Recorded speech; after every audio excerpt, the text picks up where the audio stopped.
The shorter your sleep, the shorter your life. The decimation of sleep throughout industrialized nations is having a catastrophic impact on our health, our wellness, even the safety and the education of our children. It's a silent sleep loss epidemic, and it is fast becoming one of the greatest public health challenges that we face in the 21st century. The disruption of deep sleep is an underappreciated factor that is contributing to cognitive decline or memory decline in aging, and most recently we've discovered in Alzheimer's disease as well. There's a structure that sits on the left and the right side of your brain called the hippocampus. It's very good at receiving new memory files and then holding on to them. Yet in those people who are sleep deprived, we actually couldn't find any significant signal whatsoever. Without sleep, the memory circuits of the brain essentially become waterlogged, as it were, and you can't absorb new memories.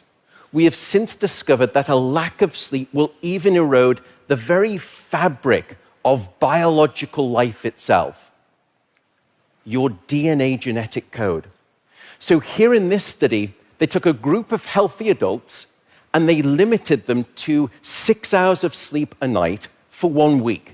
And then they measured the change in their gene activity profile relative to when those same individuals were getting a full 8 hours of sleep a night. And there were two critical findings. First, a sizable and significant 711 genes were distorted in their activity, caused by a lack of sleep. The second result was that about half of those genes were actually increased in their activity, genes associated with the promotion of tumors, genes associated with long-term chronic inflammation, and genes associated with stress, and as a consequence, cardiovascular disease. There is simply no aspect of your wellness that can retreat at the sign of sleep deprivation and get away unscathed. And at this point, you may be thinking, oh my goodness, how do I start to get better sleep? What are your tips for good sleep?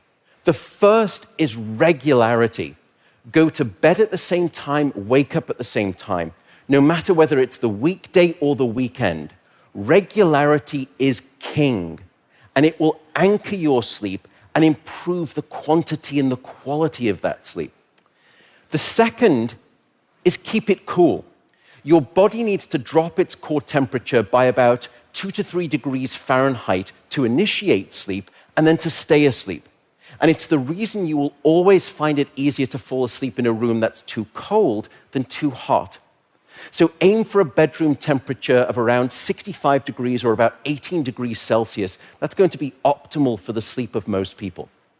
Sleep, unfortunately, is not an optional lifestyle luxury. Sleep is a non-negotiable biological necessity. It is your life support system. And with that soapbox rant over, I will simply say good night, good luck, and above all, I do hope you sleep well.